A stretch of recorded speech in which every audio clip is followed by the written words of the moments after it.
Iya, moderator untuk siang hari ini adalah Mbak Asia Sugianti. Ik- Untung bukan Sugianto, tadi manggilnya mau. Mbak Asia Sugianti. eh, Beliau sekarang ini adalah program direktur di Yayasan Paramitra. Sebelumnya juga menjabat sebagai program manajer tahun 2015 sampai 2017 di yayasan yang sama, Yayasan Paramitra. Uh, Sebelumnya juga pernah menjadi Institutional Capacity Building di program SUM 2 tahun 2011 sampai 2014.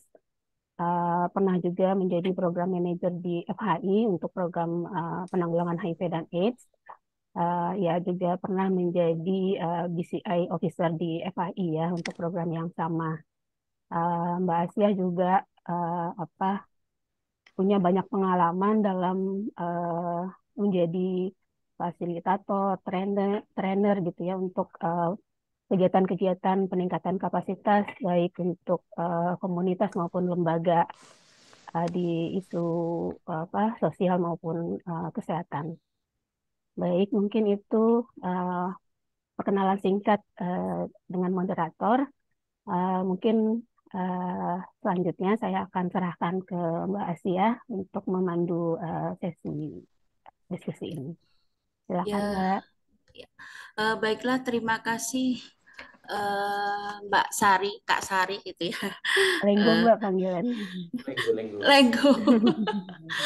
Oke, terima kasih Kak Lenggo yang telah membuka diskusi ini. Selamat datang sekali lagi saya ucapkan. Selamat datang di sesi diskusi kultural di mana saat ini Forum LSM dalam penanggulangan HIV kerjasama dengan PPH Unika Atmajaya. Nah, tema yang diangkat kali ini sesuai dengan yang sudah disebarkan ke kawan-kawan adalah upaya mitigasi penutupan lokalisasi eh, di mana kita semua ingatan kita tentunya apa ya masih fresh dan tidak pernah akan lupa pada saat tahun 2016 2014-an itu eh, apa ya penutupan lokalisasi di mana-mana. Yang saya ketahui di Jawa Timur memang SK gubernur itu tahun 2010-an yang ditindaklanjuti dengan SK bupati. Dan selalu masih istilahnya kalau orang Jawa jangket bahwa penutupan lokalisasi membuahkan atau berdampak pada hal-hal yang belum siap, artinya belum siap untuk ditutup. Di sana ada perempuan, di sana ada anak-anak, di sana ada masyarakat umum yang apa ya mata pencahariannya digantungkan di area lokalisasi. Nah, saudara-saudara, bapak, ibu, adik, kakak, semua hari ini kami mengundang untuk mendiskusikan ini dengan narasumber yang tidak asing lagi, sangat populer, Cak Sanusi, sangat populer di Jawa Timur, kancil, cerdik gitu, karena kecil itu kancil kemudian mesti cerdik gitu. Di Jawa Timur Cak Sanusi dari Suar Indonesia gitu yang sudah banyak apa ya malang melintang dalam melakukan mengorganisir teman-teman perempuan, anak dan masyarakat di sekitar lokalisasi di mana base-nya waktu itu adalah di lokalisasi Kediri gitu ya. Nah, sekarang sudah sampai Trenggalek Tulungagung. Luar biasa Suwaria dengan Mas Sanusi. Baik teman-teman, kita akan punya waktu untuk Mas Sanusi untuk memaparkan maksimal 30 menit. Maksimal 30 menit, nanti selanjutnya akan ada diskusi tanya jawab maksimal 30 menit juga.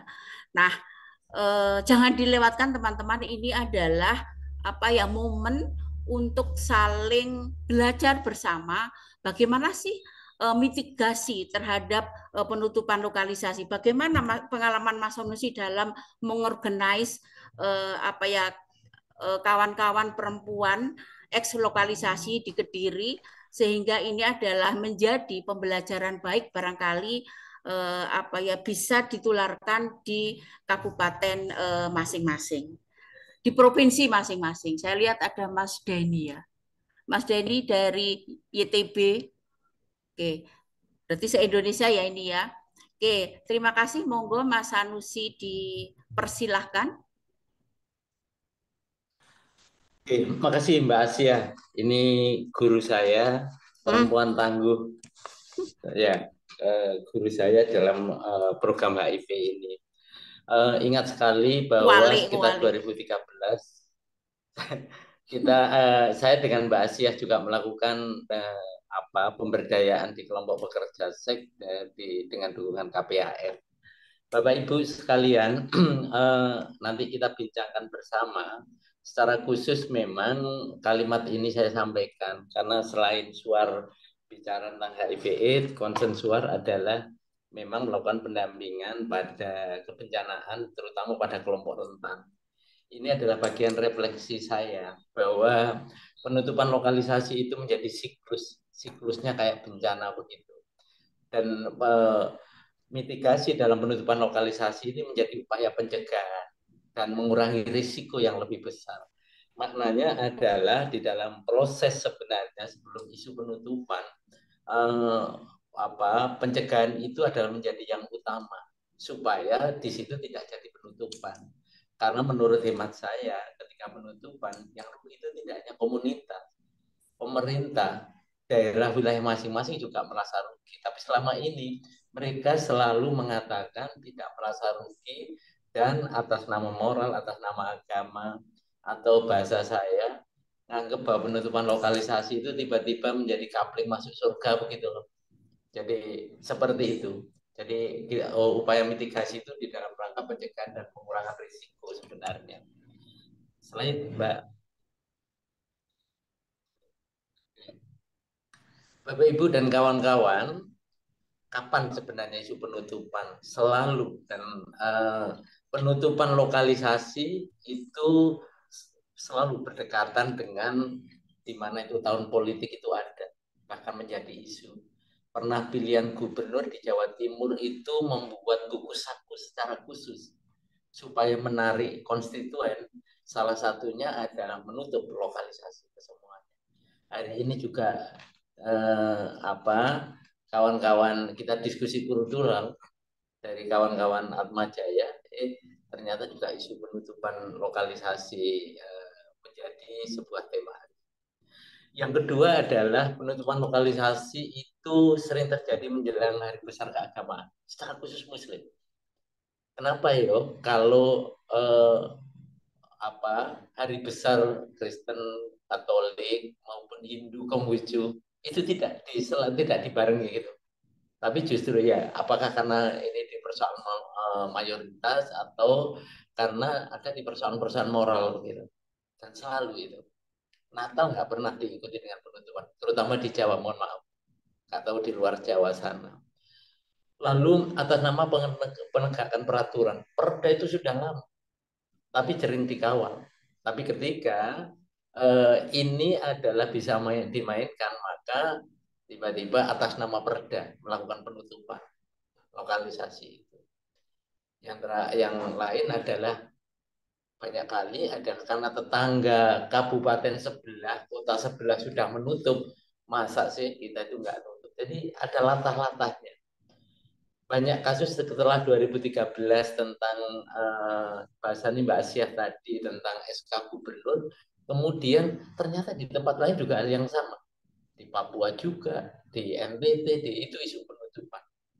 Yang terakhir adalah desakan masyarakat atas nama moral, atas nama politik, atau karena satu janji kampanye begitu, dan harus itu diikuti ketika jadi gitu.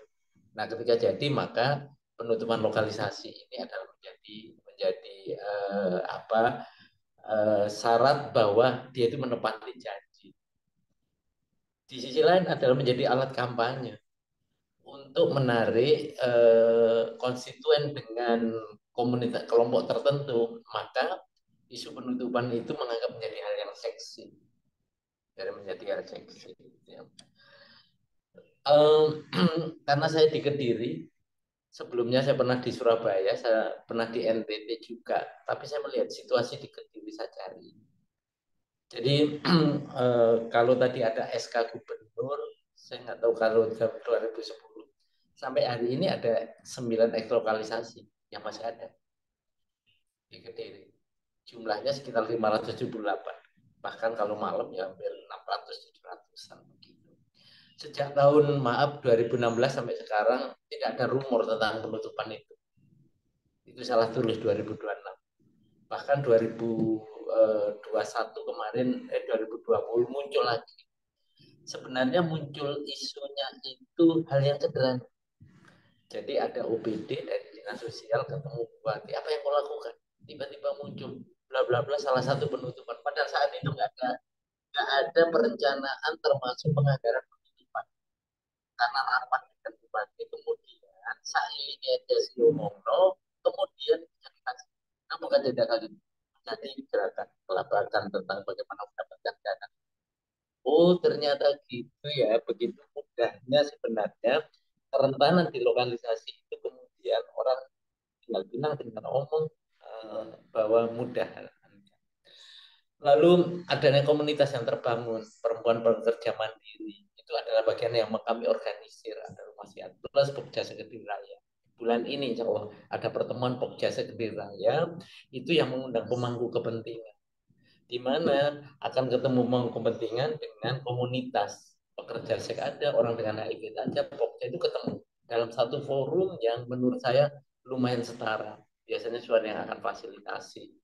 Lalu adanya kesepakatan di ruang kelis suci. Jadi isu-isu penutupan dulu kita koordinasi dengan Dewan, dengan pemangku kepentingan itu tidak hanya dinas kesehatan, dinas sosial maupun itu, tapi OPD lain juga punya kepentingan. Misalnya di B3AKB, karena itu adalah bagian dari perempuan Kediri. Bagian dari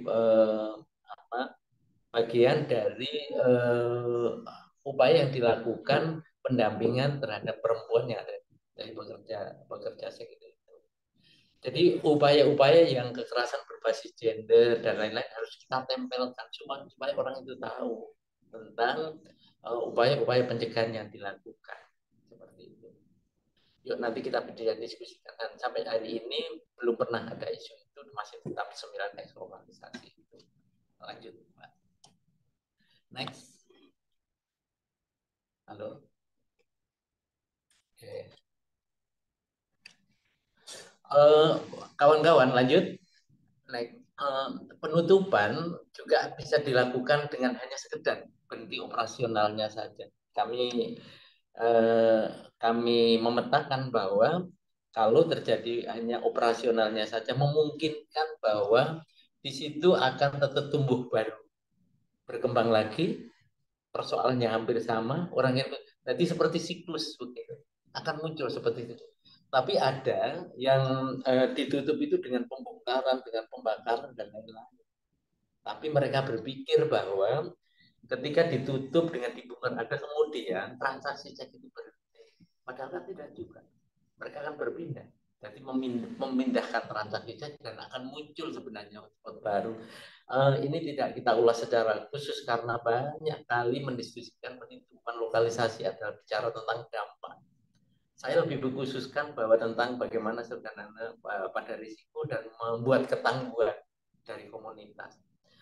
Lalu penutupan lokalisasi seperti bencana menurut saya bisa diprediksi, ya, tapi ada yang tidak bisa diprediksi. Kalau bencana tidak bisa diprediksi, ya gempa tiba-tiba muncul begitu saja. Tingkat gempanya sudah berapa kita tahu, tapi kapan terjadinya sampai hari ini tidak tahu. Nah, tiba-tiba saja ada konflik di masyarakat, di komunitas, atau ada kekerasan yang ada di lokalisasi yang membuat terjadi misalnya kematian, akhirnya orang itu atas nama kekuatannya mayoritas atau nama moral tidak dengan pemerintah, mereka melakukan penutupan dengan paksa. Nah, sehingga di dalam proses ini menurut saya dibutuhkan mitigasi untuk pencegahan dan pengurangan risiko yang lebih besar dari komunitas. Karena sebenarnya kekuatan yang mendorong penutupan dari mereka itu punya amunisi yang cukup luar biasa. Atas nama undang-undang, atas nama moral, atas nama perda, atas nama apapun. Mereka yang dipakai untuk itu. Sehingga kita harus meningkatkan kapasitas supaya mereka itu tangguh dan risikonya kecil. Begitu. Lanjut. Next. Penutupan lokalisasi menurut saya adalah saya bayangkan menjadi bencana pada komunitas sehingga dimitigasi. Karena risiko itu adalah ancaman kali kerentanan dibagi kapasitas. Ancamannya itu tetap di lokalisasi itu. Kerentanannya itu tidak berubah. Orang-orang yang ada di sana. Yang bisa kita lakukan adalah meningkatkan kapasitas mereka. Meningkatkan kapasitas. Apa saja meningkatkan kapasitas nanti akan kita lihat di bawah. Ini adalah upaya pencegahan. Tapi seperti di dalam konteks kebencanaan, yang paling seksi itu ketika saat bencana. Paling seksi itu ketika penutupan. Orang jadi terkenal, orang jadi tahu mau melakukan aksi dan lain-lain. Bahwa ada upaya-upaya di dalam melakukan pencegahan banyak kali yang tidak dihitung. Sampai hari ini misalnya, 9 ekslokalisasi itu tidak hampir saya mohon maaf tidak dilakukan lagi sebelum penutupan. Karena menurut saya adalah upaya-upaya pencegahan baik komunitas yang ada di tempat masing-masing itu bergerak bersama dalam proses ini. Yang kedua adalah persoalan ketangguhan. Ketangguhan ini apa? Risiko terhadap ancaman. Caranya adalah ancamannya diturunkan. Yang kedua adalah menaikkan kapasitas. Bagaimana ancaman diturunkan? Bisa. Jadi ketika mengetahui tentang ancaman, misalnya ketika kami diundang musrenbang begitu, dokumen besar tentang musrenbang yang kita lihat dulu adalah bagaimana dinsos, apakah ada dana untuk penutupan. Kalau nggak ada, oh hari ini aman. Atau mengkomunikasikan dengan UPD yang ada. Kalau terjadi penutupan itu yang masalah bukan kita saja loh. Risiko-risiko itu sebenarnya ada pada Anda, UPD. Jadi proses-proses itu ada yang bisa kita lakukan. Tapi yang paling kuat adalah bagaimana sebenarnya meningkatkan kapasitas orang-orang yang ada di pelacuran. Ya, gitu. Lanjut, risiko. Kalau itu risiko bencana di pelacuran, potensi kerugiannya ditimbulkan akibat bencana di wilayah dan kurun waktu. Bisa jadi ketika penutupan itu sampai ada kematian, luka, sakit, jiwa terancam dan lain-lain. Hilangnya mata pencaharian, ada yang berpindah tempat karena dirusak dan lain-lain. Lalu kehilangan harta dan gangguan kegiatan masyarakat terganggu. Catatan, risiko penutupan itu ada pada masyarakat dan ada pada pemerintah. Ini yang kita itu kadang-kadang lupa menganggap bahwa pemerintah hanya mempunyai kapasitas karena kewenangannya menutup, kemudian menganggap tidak punya risiko. Padahal mereka punya risiko terhadap penutupan itu. Lanjut. Mitigasi ini adalah upaya untuk menurunkan risiko dari dampak bencana. Bencana maksud saya adalah dengan penutupan lokal agar minimalisir dampaknya. Jadi upaya-upaya mitigasi itu hal yang penting di dalam melakukan proses pencegahan. Lanjut, kawan-kawan, Bapak Ibu sekalian, memang konsen terhadap persoalan bencana. Bencana itu menjadi siklus sama dengan kekerasan pada perempuan. Terus menerus ketika orang sudah mengalami, sudah di recovery, dia mengalami lagi, berputar lagi. Pelakunya juga hal yang sama. Nah, siklus di dalam kebencanaan itu ada peran. Apa sih yang dilakukan sebelum ada risiko bencana? Pada saat bencana apa? Kemudian pasca. Apakah pasca itu juga akan melakukan upaya untuk kesiapsiagaan? Jadi ini adalah bagian siklus yang tidak bisa ada siklus yang terus-menerus ini akan berjalan. Gitu. Lalu apa yang dilakukan saat sebelum ada penutupan? sebelum ada penutupan. Yang pertama, pilihan kami adalah melakukan pengorganisasian komunitas. Karena pengorganisasian komunitas itu adalah membuat komunitas itu menjadi kritis. Yang kedua adalah ini bagian dari memberikan beban tanggung jawab dan keberlanjutan itu ada di mereka. Karena lembaga-lembaga seperti kita maupun lembaga-lembaga di luar kita atau lembaga internasional itu adalah lembaga-lembaga yang memberikan dukungan. Mereka kan yang mengalami. Sehingga mereka tahu apa yang dilakukan. Supaya mereka tahu apa yang dilakukan dan bergerak. Sekali lagi, konteks bergerak dalam hal ini adalah tidak selalu dimaknai dengan upaya misalnya konfrontasi, tidak. Karena melakukan upaya-upaya konsolidasi, melakukan upaya-upaya koordinasi, bahkan sampai pada tingkat menagih janji ketika mereka dijadikan konstituen. Pak, ketika kami kampanye Anda dulu akan buat video loh, TikTok loh, yang pilih wali kota bupati ini. Nah, ketika kita memilih masa sekarang kami pilih. Jadi sampai pada tingkat itu. Jadi pengorganisasian komunitas ini adalah membuat mereka itu mempunyai aksesibilitas terhadap siapapun, terutama adalah pada OPD dan jaringan antar lembaga, juga lembaga-lembaga agama. Itu. Lalu yang kedua, meningkatkan kapasitas yang ada di FLW tentang hak dan tanggung jawab. Kalau mereka bicara tentang moral, bahwa mereka lupa hak sebagai manusia, hak kesehatan itu tetap harus dijunjung di dalam hal ini. Nah, tentu saja mereka juga harus disadarkan tanggung jawab. Bagaimana tanggung jawabnya? Pasti harapannya adalah tidak melakukan kekerasan, tidak melakukan stigma diskriminasi antar mereka. Tanggung jawabnya lagi adalah bagaimana sebenarnya kita tidak mengundang aparat di sana karena di dalamnya terjadi kekerasan sampai mati. Karena banyak kali itu bukan karena kebijakan, karena persoalan yang ada di lokalisasi kemudian berdampak pada masyarakat untuk akan menutup tempat itu karena di situ ada kematian, di situ ada tawuran, di situ ada kekerasan, di situ ada pembakaran dan lain-lain. Nah, peningkatan kapasitas ini termasuk dilakukan melakukan advokasi. Saya meyakini bahwa komunitas apapun ketika ditingkatkan, maka mereka akan berpikir kritis dan mereka akan melakukan upaya untuk survive.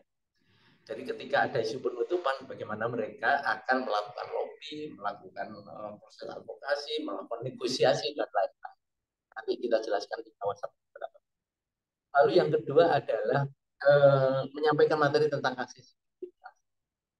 Bahwa Anda punya hak untuk menerima pelayanan kesehatan. Kesehatan dasar. Tidak hanya tentang IMS, Anda juga punya hak tentang bagaimana sebenarnya rasa aman. Punya hak untuk livelihood, bagaimana mencari mata pencaharian. Punya hak untuk mendapatkan identitas. Dan punya hak aksesibilitas untuk kegiatan-kegiatan sosial dan keagamaan. Memang, ini tidak langsung mempunyai kaitan dengan bagaimana penutupan lokalisasi, tapi peningkatan kapasitas berjaringan dengan komunitas-komunitas yang bahwa jaringan ini semakin kuat. Bahasa saya, next, kalaupun komunitas ini belum bisa membantu, minimal tidak mengganggu tentang ini. Masih atasnya tadi, tapi nggak pas sekarang. Lalu memperkuat jaringan kelompok agama, kawan-kawan, bagian dari bagaimana mengelola upaya pencegahan supaya tidak ada penutupan adalah mengelola jaringan keagamaan. Kaum muda begitu pentingnya, karena kaum muda ini yang mempunyai pikiran tentang progresif tentang bagaimana kondisi sosial di masyarakat itu juga harus dicerahkan supaya mereka juga, kalau mereka nggak berani terang-terangan membantu, setidaknya bisa mempengaruhi, ya setidaknya bisa mempengaruhi kelompok-kelompok lain yang akan melakukan upaya penutupan. Kelompok perempuan, jadi ini juga harus memperkuat jaringan karena ini adalah seharusnya menjadi tanggung jawab mereka, organisasi-organisasi perempuan, keagamaan juga, Fatayat, Muslimat ini adalah bagian dari anggota MULU. Ini harus Anda Anda kuatkan. Masa tega kemudian di dalam lokalisasi itu terjadi penutupan, kekerasan dan lain-lain. Biarkan mereka mengambil keputusan sendiri ketika keluar di lokalisasi, karena itu haknya. Maka bekerja di situ atau tidak. Memperkuat OPD. Banyak orang itu OPD nggak peduli karena banyak kali itu karena tidak tahu atau kita tidak mau tahu. Terus menerus kita upaya melakukan upaya-upaya penyadaran di situ. OPD menurut saya jangan parsial. Program E di lokalisasi itu bukan berwajah dinas kesehatan, dinas sosial maupun satpol pp tidak.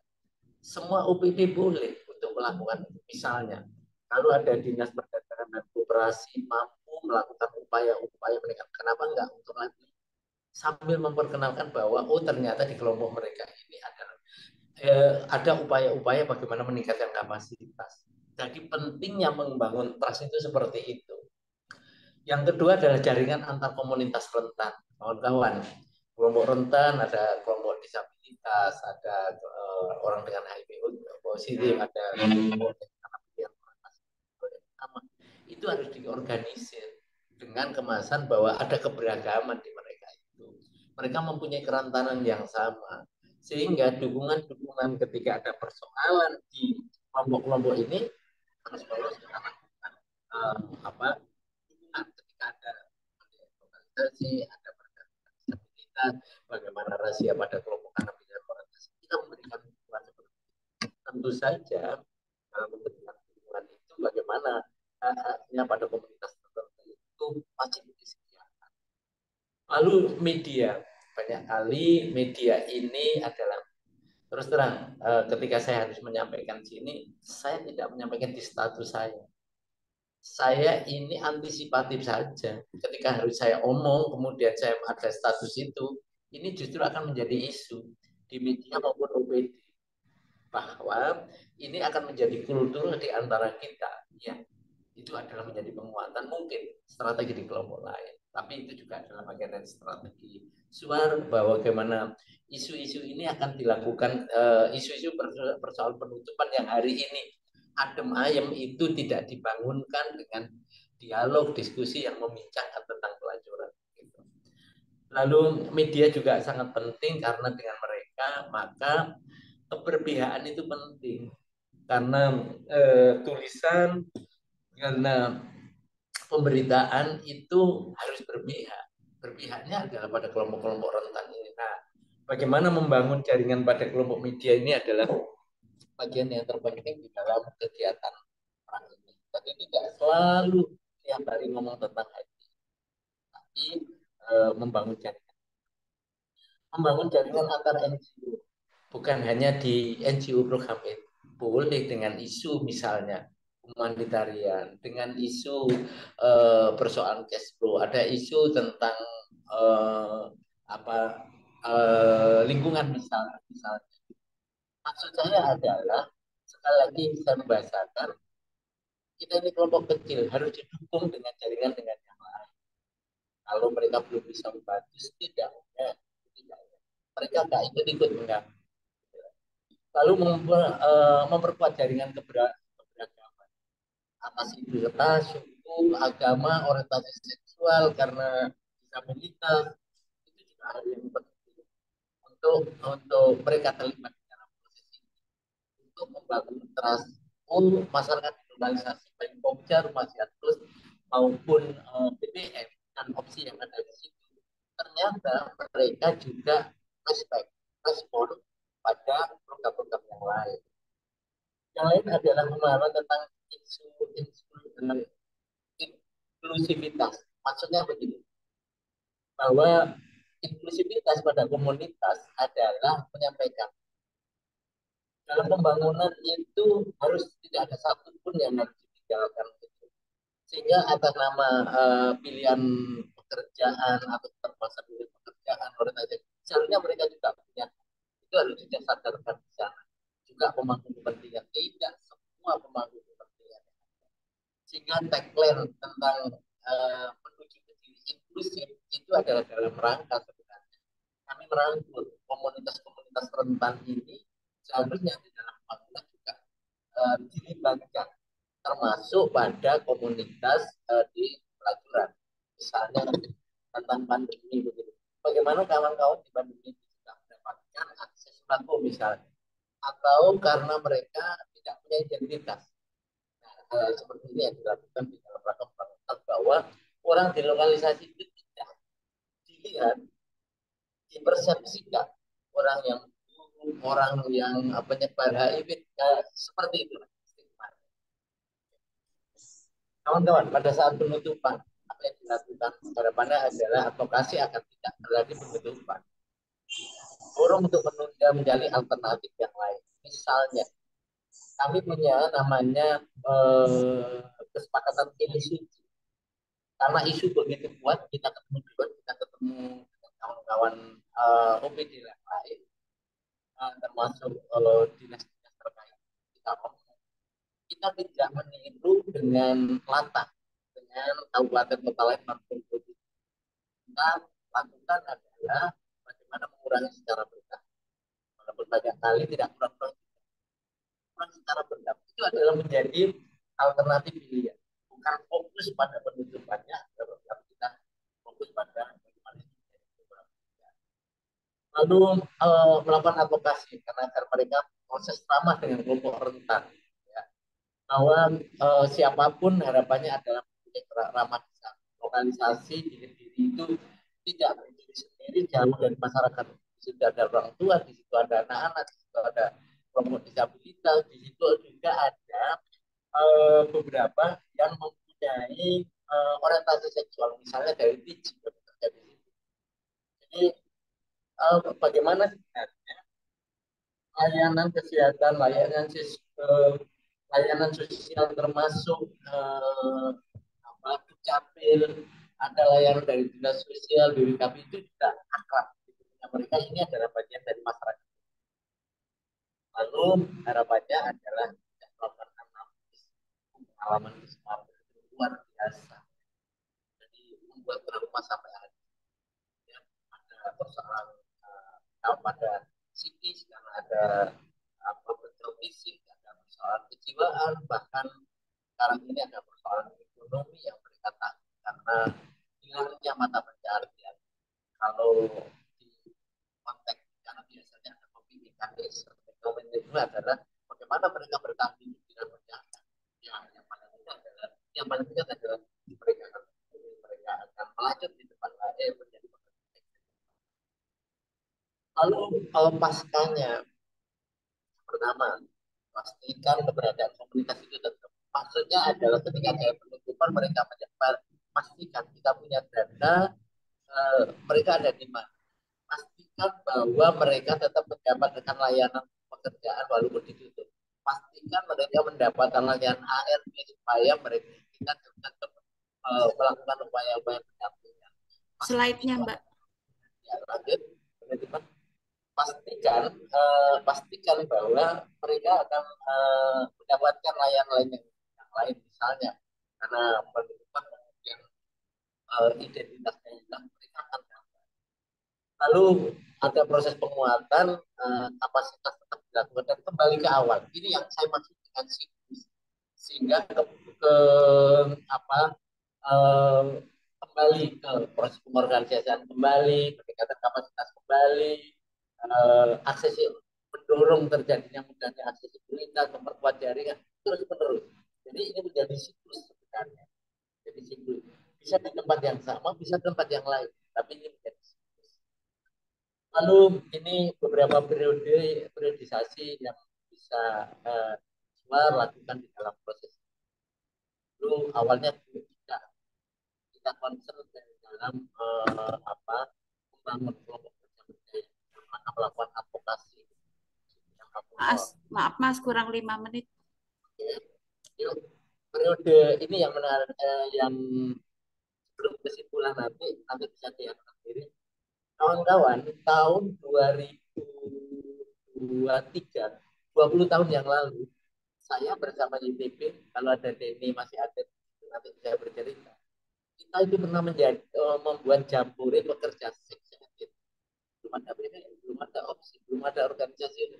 Tapi saya dengan YTB itu membuat jambore pekerja seks untuk tujuannya adalah bagaimana sebenarnya akses layanan kesehatan saat ini. Yang kedua adalah bagaimana penanganan kasus-kasus kekerasan yang banyak terjadi di RTI saat ini. Itu ini yang sebenarnya menjadi modalitas kita, di mana pendampingan pada kelompok rentan, organisasi kelompok rentan itu pentingnya di dalam upaya-upaya pencegahan. Ini fotonya Pak, dari lanjut tadi ada jambore pekerja seks kedua, kemudian kami dapat yang kedua tahun yang mana ya, yang bawah itu yang masih ya. Ini ada periode-periode yang lain yang sudah saya lakukan, bahwa pengorganisasian itu adalah membentuk kelompok kerja berdaya, membentuk BPM, membentuk itu adalah mereka selalu dikuatkan di periode-periode yang sudah dilakukan dalam waktu 5 menit. Dan ini ada catatan juga suara juga sama opsi. Lanjut Pak. Terus melakukan dengan KPAN ini bagian dari modalitas yang kita lakukan. Ini belum mulai masif tahun 2003, masih 13 ya, termasuk perlindungan terhadap sampai bagaimana kita mensikapi penutupan hasil lokalisasi di Jawa Timur. Dan saat itu mungkin hari ini Kabupaten Kediri yang masih masih eksis dengan beberapa kegiatan yang dilakukan di dalam rangka menguatkan tadi yang saya ceritakan, yang item ketiga bangun kesepakatan tim suci, dan yang terakhir adalah keterlibatan musrenbang. Suat terlibat dalam setiap musrenbang dan forum SKPD untuk melihat apakah ada anggaran yang dipakai untuk lokalisasi, supaya kita tahu di dalam membuat kesiapsiagaan. Ini yang semampir lanjut penerima lokalisasi sendiri turun. Yang terakhir saja Mbak,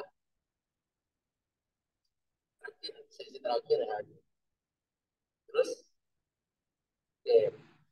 Bapak Ibu sekalian, saya nggak mungkin presentasi saya tidak melihat bagaimana dampaknya orang ada di luar, kemudian ada persoalan penyebaran tempat mereka mangkal. Saya nggak melihat bagaimana aksesibilitas, tapi ada, karena itu sering kali didiskusikan dalam forum apapun. Tapi di dalam proses ini adalah penutupan lokalisasi itu menjadi isu yang sangat seksi di tahun politik tahun, dan pada saat itu pesannya adalah 1-2 tahun ini meningkatkan kapasitas dalam komunitas itu begitu penting. Yang begitu penting. Apa makna mereka ketika dilibat? Apa makna mereka itu juga penting, supaya ketika ada persoalan ada tempat untuk mengadu. Yang kedua, di dalam lokalisasi itu ada perempuan, pekerja seks, serta anak berada di pelacuran, selalu menghadapi risiko dan ancaman, selalu dan kapanpun itu. Tapi atas nama undang-undang, atas nama moral, atas nama macam-macam, tapi mereka memiliki kerentanan yang luar biasa. Nah, ini seharusnya adalah bagaimana untuk meningkatkan ketangguhan. Ya, kalau meningkatkan ketangguhan adalah menurunkan ancaman. Bagaimana menurunkan ancaman adalah bagaimana kita koordinasi, kita melakukan advokasi, kita bertemu dengan pemangku kepentingan yang mempunyai kewenangan dalam dengan menurunkan itu adalah membangun sinergi, koordinasi dengan pemangku kepentingan yang tidak jauh berbeda. Tapi ini seringkali terabaikan karena kita fokus dengan proyek yang secara khusus, proyek tentang HIV dan lain-lain. Tapi tidak secara khusus bicara tentang kawan-kawan pekerja seks perempuan dan masyarakat globalisasi. Lalu yang kedua adalah dalam meningkatkan ketahuan itu adalah meningkatkan kapasitas komunitas agar bisa melakukan proses-proses advokasi berbasis bukti, tidak asumsi. Yang ketiga adalah melakukan mitigasi untuk menentukan risiko sehingga menjawab kebutuhan pra sebelum penutupan itu apa sih, pada saat apa yang dilakukan, dan paskanya apa yang dilakukan. Dan yang terakhir sampai hari ini 9 eks lokalisasi di Kabupaten Kediri masih eksis dan tidak ada, belum ada isu penutupan. Terakhir itu adalah 3 tahun. Saya pikir itu terakhir, Mbak. Mari berbincang saling memanukan karena kita menghadapi manusia yang mempunyai komunitas yang mempunyai kerentanan yang luar biasa, dan kita harus bersatu untuk mengumpulkan energi dan ide baru, gagasan baru supaya bisa memanusiakan manusia yang tidak dimanusiakan oleh manusia yang lain. Makasih, matur nuwun, Mbak. Terima kasih banyak Mas Sanusi yang luar biasa sudah memberikan paparan hanya lebih 3 menit. Ya lebih 3 menit. Terima kasih. Kita beri apresiasi untuk Mas Sanusi dengan mengundang kawan-kawan untuk berpartisipasi aktif dalam diskusi tanya jawab selama 30 menit ke depan ya. Nah, Mas Sanusi sudah banyak menyinggung dalam paparannya, mencoba untuk mendekatkan bagaimana siklus di penutupan lokalisasi, mitigasinya adalah digambarkan seperti bagaimana siklus dalam bencana. Di situ ada bagaimana apa yang kita lakukan saat apa yang kita lakukan pada saat penutupan sehingga komunitas tetap aman, aksesibilitas sehingga kita bisa kegiatan-kegiatan atau kerja-kerja advokasi juga dilakukan, dan kegiatan-kegiatan pasca yang itu banyak pada peningkatan kapasitas. Nah, itu siklus yang coba digambarkan dan tadi juga sudah disimpulkan dengan beberapa contoh yang beliau lakukan dalam mengorganize komunitas di lokalisasi bersama pemerintah tentunya. Nah, teman-teman, adik, kakak, saudara, kita akan bagi untuk sesi awal 3 pertanyaan dulu, nanti langsung dijawab biar tidak terlalu panjang. Nanti kalau waktunya sudah cukup, kita akan tambah sesi-sesi berikutnya. Begitu, sepakat ya? Baik, saya undang 3 penanya di awal. Silakan.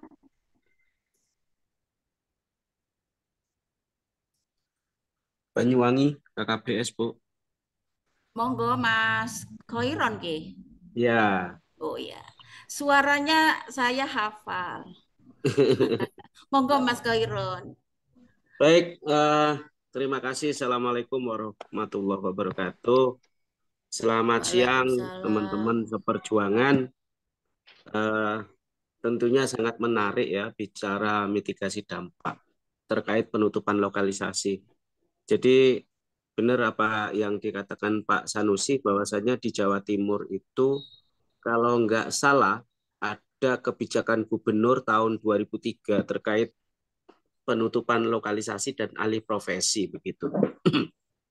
Nah, tentunya dengan kebijakan tersebut karena sudah berlalu sekian tahun kita betul-betul merasakan bahwa kebijakan itu terbukti tidak sesuai dengan harapan.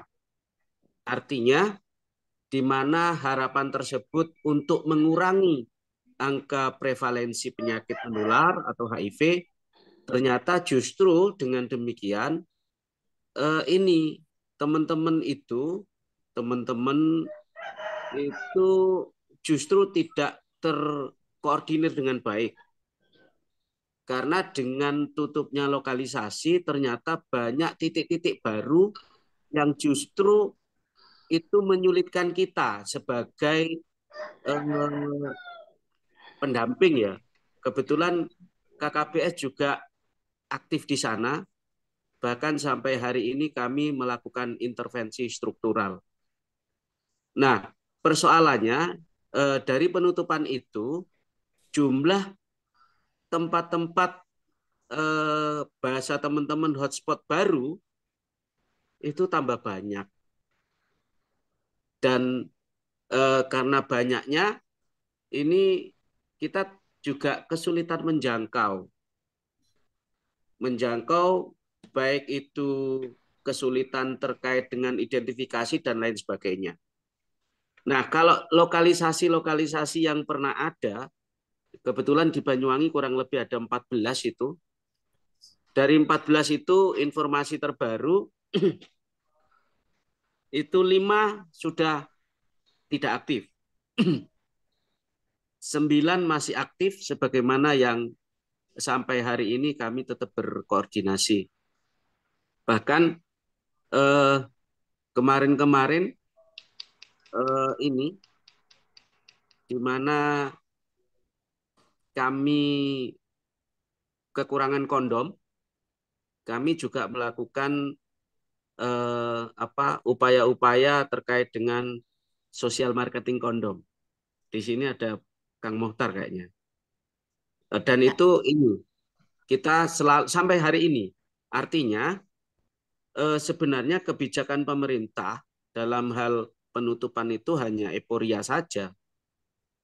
Karena mungkin pada saat itu pemimpinnya ingin pencitraan. Namun itu tidak dilakukan secara kesinambungan. Sehingga ini terbukti lokalisasi masih ada begitu. Lokalisasi masih ada dan kita juga wajib hadir. Kita wajib untuk hadir karena ini adalah mandat organisasi masing-masing begitu. Dan bisa dipersingkat Mas Khairul. Dan di KKBS layanan oleh puskesmas itu tetap jalan, tapi tidak di tempat. Kami bergeser sedikit begitu. Tidak jauh dari lokalisasi, tapi bergeser sedikit untuk mendatangkan layanan. Walaupun tidak serigid yang dulu. Kalau dulu ada IMS, ada HIV. Nah, sekarang kami lebih mendorong teman-teman cek HIV-nya. Kalau misalnya yang statis, kami minta teman-teman juga tes IMS-nya begitu. Intinya, selama itu kita tetap berkoordinasi dengan baik, berkomunikasi dengan baik kepada layanan, hal-hal yang mungkin menjadi satu persoalan macet atau tidak maunya layanan itu bisa kita minimalisir begitu.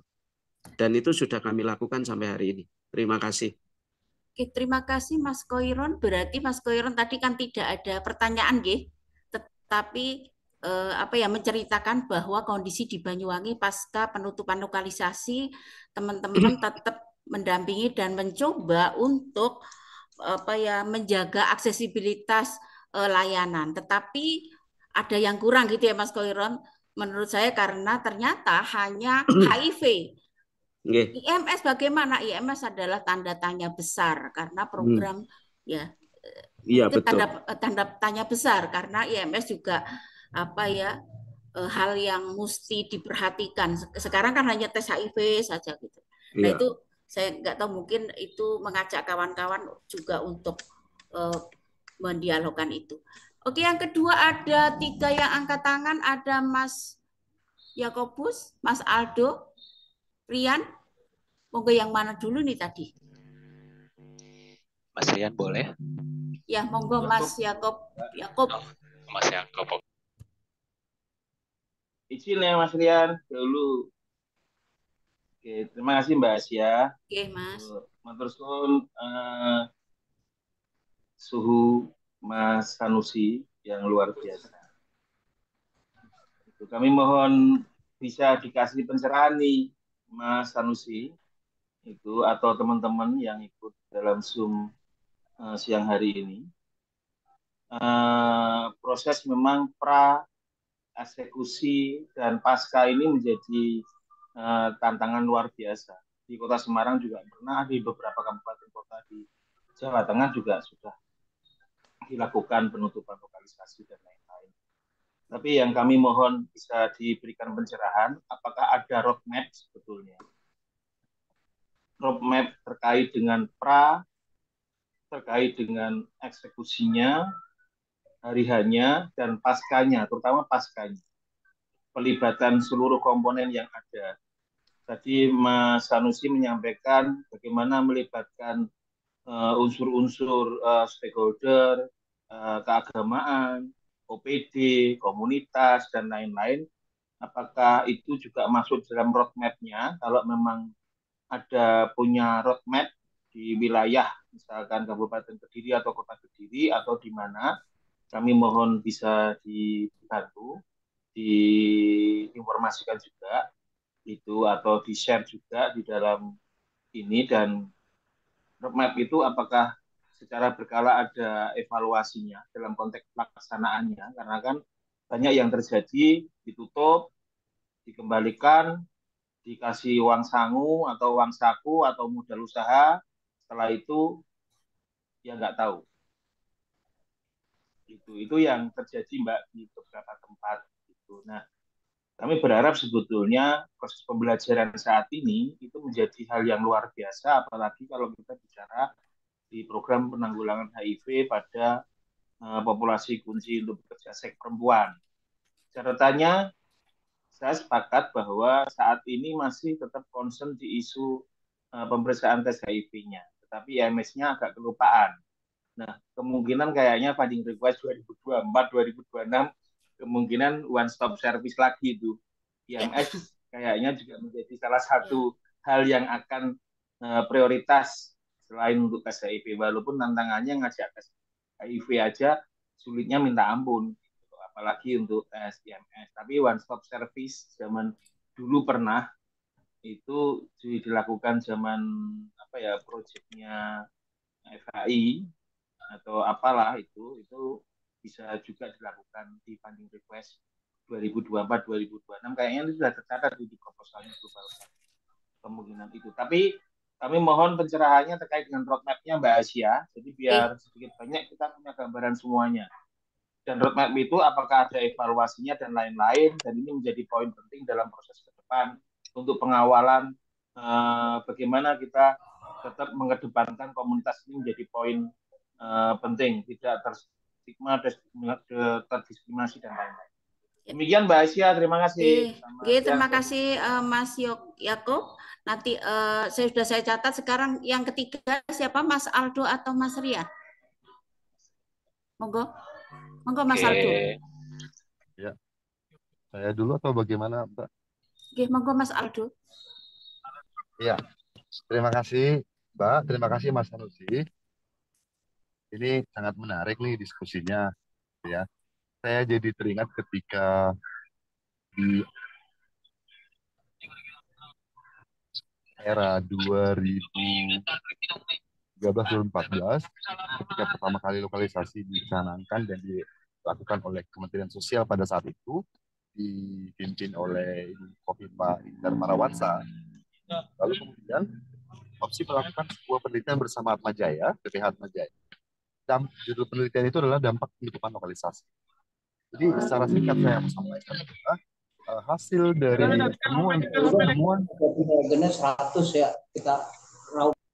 temuan dari penelitian itu adalah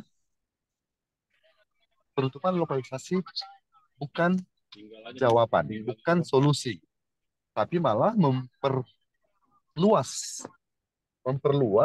transmisi seksual yang di luar lokalisasi yang sudah ditutup, gitu. Bahkan mungkin di salon-salon, di ganggang, dan seterusnya. Gitu.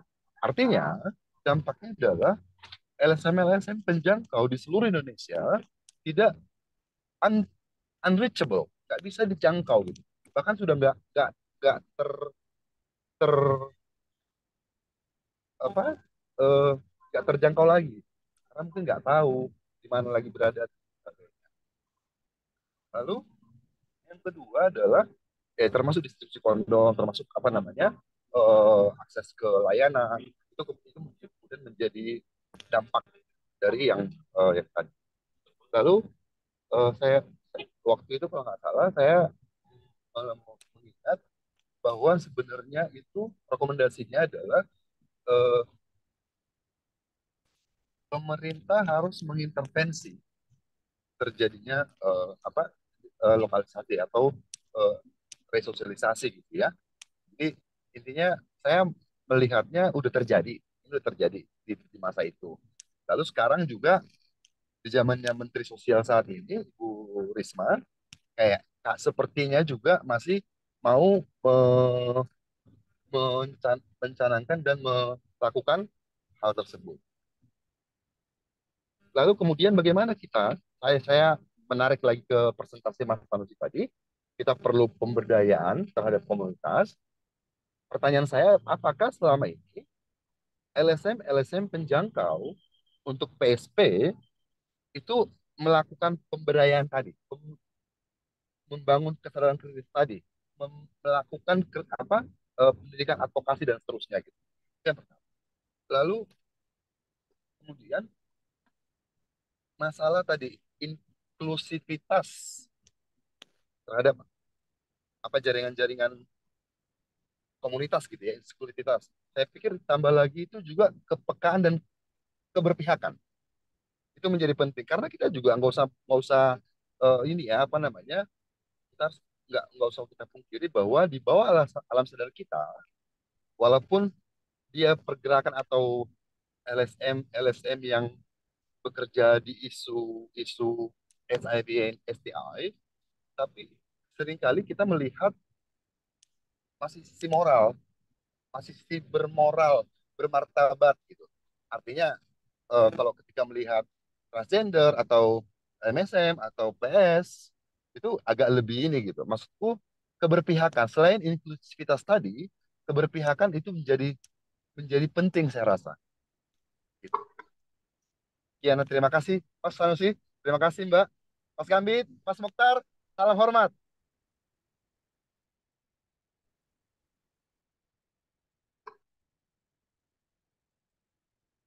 Mbak Asia masih di mute.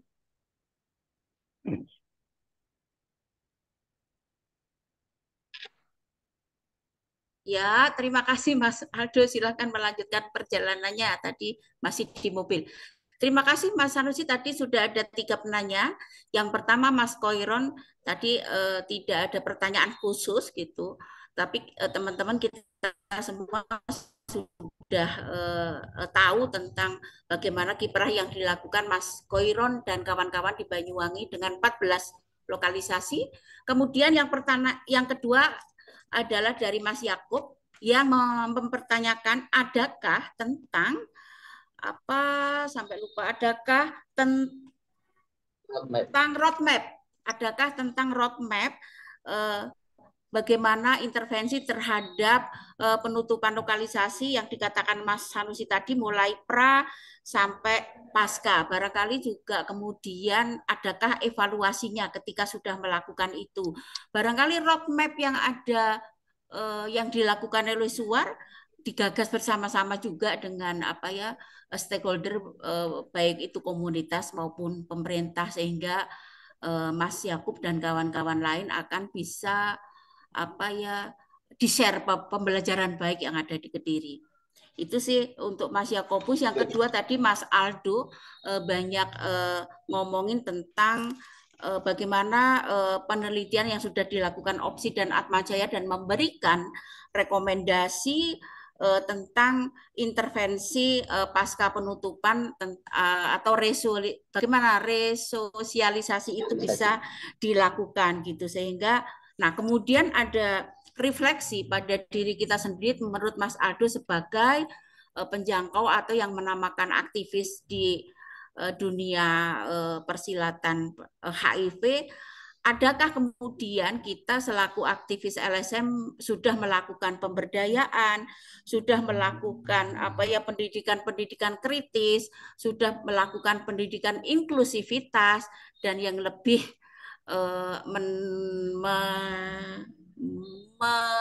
dalam hati lagi adalah sebuah keberpihakan gitu sehingga hal ini menjadi refleksi kita dalam melakukan kerja-kerja intervensi bagi perempuan, anak dan komunitas. Monggo Mas Sanusi. Oke, makasih. Jadi ketemu suhu-suhu itu bincangnya jadi enak begitu. karena satu frame, satu frekuensi, jadi lebih enak. Kawan Koiron, semakin nyata bahwa hari ini ada 14 ekslokalisasi dan dulu itu ditutup. Maknanya adalah kita itu kembali pada siklus itu. Kembali pada siklus di mana di awal itu adalah ketika ditutup kemudian nggak tahu semburat kemana-mana kembali lagi kemudian nah di saat ini perlu melakukan upaya-upaya membangun kesadaran kritis pinjam istilahnya Mbak Asia itu jadi semakin nyata ini menjadi siklus saja terus menerus mempunyai kerentanan sama apa supaya nggak rentan jadi tangguh ya kapasitas yang harus ditingkatkan yang kedua kawan Yakobus makasih selamat kenaikan Salma Syekh Yusuf. Ya, ini kadonya hari ini adalah mendiskusikan tentang bagaimana tentang komunitas. Kalau ditanya roadmap itu ada di mereka. Tapi kan persoalannya mereka itu sebagai pelaku, bukan kita berpihak pada korban. Mereka dalam konteks ini adalah mereka yang mempunyai kewenangan untuk menutup. Sebelum menutup disosialisasi, kemudian ditingkatkan kapasitas dikasih keterampilan harapannya adalah dikasih itu, kemudian dikasih uang saku itu kan di mereka. Roadmap yang bagaimana sebenarnya upaya pencegahan sambil Sapa menjawab kawan Aldo tadi bahwa kenapa kami tidak berani dampak menyampaikan penutupan lokalisasi karena sering dilakukan dan yang menyampaikan materi ini adalah pelakunya kawan-kawan opsi kawan-kawan Atmaja ya itu sudah melakukan upaya dampaknya saya coba melihat yang lain adalah apa yang kita lakukan ini adalah pada upaya pencegahan bagaimana supaya tidak terjadi penutupan dan banyak kali orang itu nggak menghitung 2006 sampai hari ini berarti sekitar hampir 17 tahun di Kediri itu. Dan belum pernah ada isu penutupan kecuali 3 tahun yang lalu kemudian bisa kita lakukan upaya pencegahan. Tapi di dalam meningkatkan kapasitas upaya pencegahan itu orang itu sering melihat loh Kediri kok ada penutupan lokalisasi di mana LSM-nya kan tidak menghitung 17 tahun itu tidak terjadi penutupan. Kan seharusnya gitu ketika tidak jadi penutupan itu harus dihitung bahwa ini adalah bagian dari upaya-upaya pencegahan yang dilakukan itu. Kawan Yakobus, kayaknya kita perlu duduk bersama, ngomong bareng. Kalau kita menempatkan penutupan lokalisasi itu adalah bagian dari bencana, kemudian roadmap apa yang kita lakukan pada apa yang saya sampaikan di situ kan apa yang dilakukan SWAT. Tentu saja beda dengan mungkin situasi lokal, kearifan lokal, situasi lokal di tiap daerah kan berbeda. Tapi setidaknya di situ ada clue ketika upaya pencegahan dan kesiapsiagaan membangun ketangguhan di dalam penutupan lokalisasi itu apa saja sih prasyarat yang harus dilakukan. Jadi saya menyampaikan ini apa yang dilakukan SWAT, bukan berteori untuk apa yang kita lakukan. Kalau ini menjadi sebuah bahan bahwa kita perlu melakukan membuat roadmap bareng supaya ada upaya pencegahan yang dilakukan. Karena tadi satu sisi omong tentang gagasan Ibu Khofifah ketika jadi Kemensos. Konon menurut kawan Aldo bahwa hari ini ternyata Bu Menteri sekarang ini mantan wali kota ini siapa Mbak Asia Bu Risma juga melakukan. Nah, semakin meneguhkan tuh bahwa ternyata siklusnya itu kesiapsiagaan terjadi penutupan tumbuh berkembang. Mas Koiron bilang mungkin di tempat lain di luar lokalisasi itu banyak itu nggak akan tumbuh kerentanannya juga sama risikonya juga sama kalaupun risikonya itu ada tidak dari pemerintah mungkin dari masyarakat mungkin dari preman macam-macam kerentanannya itu sama jadi ini menjadi sebuah siklus itu lalu kalau tadi membangun kesadaran kritis begini, kalau saya amati, mohon maaf kalau saya salah. Membangun kesadaran kritis dalam meningkatkan kapasitas itu adalah pilihan individu maupun kelembagaan. Jebakan-jebakan target, seringkali orang lupa bahwa orang itu dihitung dengan gundul-gundul saja. Orang itu dihitung dengan angka. tapi tidak dihitung bahwa ini adalah manusia, ini adalah punya hak, ini adalah punya rasa, bla bla bla, semua tidak dihitung. Sehingga upaya-upaya penguatan di dalam rangka saling menguatkan itu adalah menjadi hal yang penting, sehingga pengorganisasian komunitas itu seharusnya wajib dipahami, tidak sekedar diketahui, dipahami oleh seorang penyangkut. Kalau istilah bahasanya Jokowi gini, itu revolusi mental. Cara pandang, cara pikir, dan rencana aksi. Kalau kita cara pandang kita salah, rencana aksi pasti akan salah.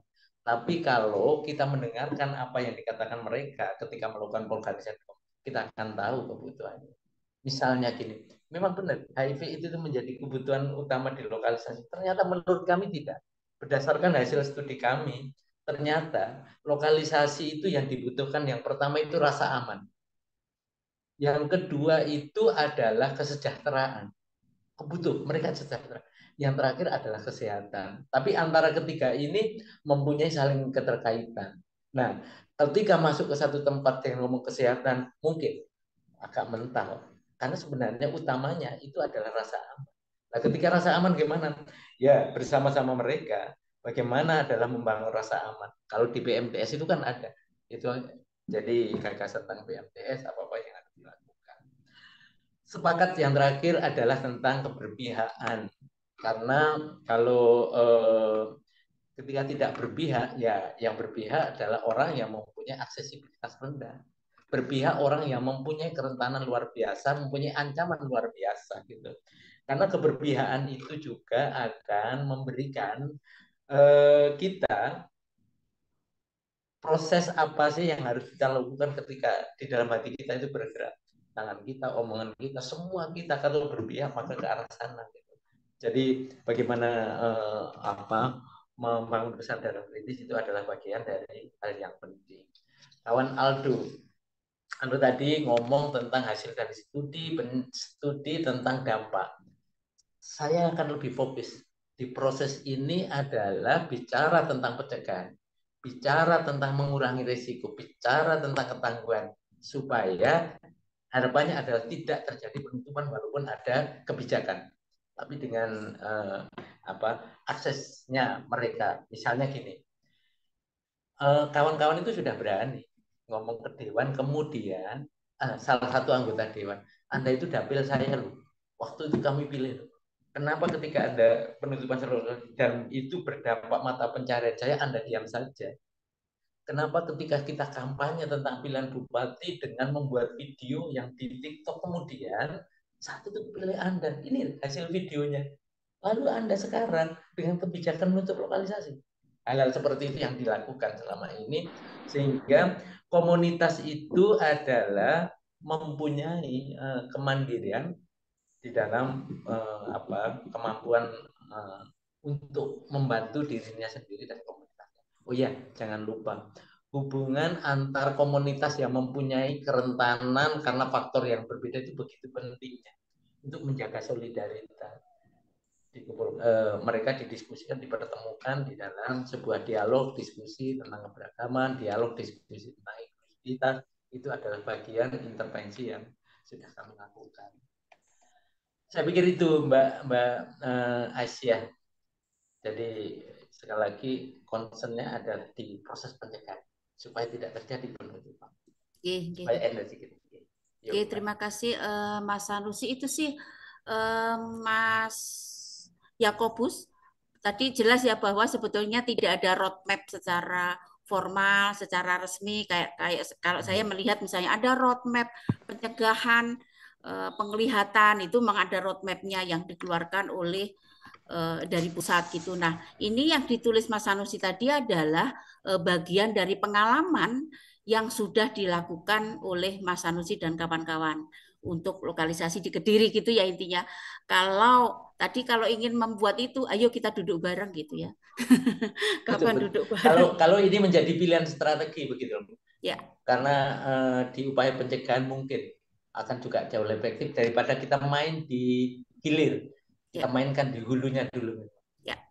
Untuk Mas Aldo, kita semua tentunya sudah sepakat tadi ya bahwa pendidikan kritis, empowering, kemudian bagaimana keberpihakan terus dibangun gitu ya. Saya kok dengar nafasnya Mas Theo.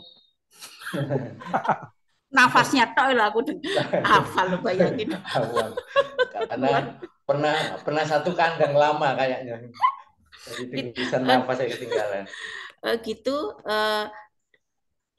Jadi intinya semua tadi adalah input dan mengingatkan pada kita semua yang sudah bekerja sekian lama gitu sampai hari ini terus melakukan dan mengingatkan keberpihakan kita terhadap kawan-kawan yang kita dampingi. Itu sekarang sebetulnya waktu sudah habis tapi masih banyak yang ingin bertanya. Kita kasih waktu satu sesi lagi ya Bapak Ibu. Oke, ini ada 4 yang angkat tangan. Tadi Mas Rian ini sudah di sesi pertama. Saya dulukan, monggo Mas Rian. Oke, terima kasih Bu Asia. Terima kasih Kak Sanusi atas waktu dan kesempatannya. Sedikit Mas Rian ini berasal dari NTB Bu. Nah, kebetulan Rian akan menceritakan sedikit bagaimana kondisi di NTB gitu. Karena kalau kita berbicara tentang lokalisasi tentu berbeda antara di daerah NTB dengan di daerah-daerah lain gitu kan. Nah, kalau kita melihat di NTB mungkin lokalisasi tidak begitu besar gitu, tidak menjadi sebuah permasalahan yang cukup rumit gitu untuk komunitas atau kelompok minoritas pada umumnya gitu. Tetapi ada suatu problem yang kami hadapi dan kebetulan saya adalah petugas lapangan atau penjangkau untuk teman-teman komunitas atau kelompok minoritas gender seksualitas. Kebetulan saya sering ke lokalisasi atau hotspot yang ada di NTB itu khususnya di Kota Mataram itu sendiri gitu.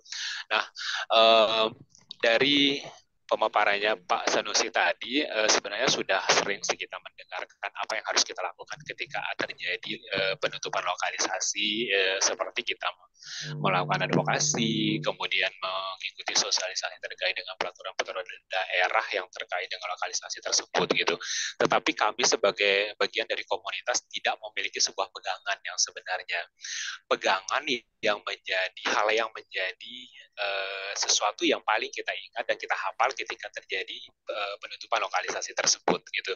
Jadi ketika terjadi penutupan lokalisasi tersebut kita kebingungan karena kita lupa bahwa kita tuh punya landasan atau dasar hukum atau peraturan daerah yang memperbolehkan bahwa orang-orang yang berada di lokalisasi tersebut memiliki hak yang sama untuk mencari kehidupan yang layak untuk mereka gitu.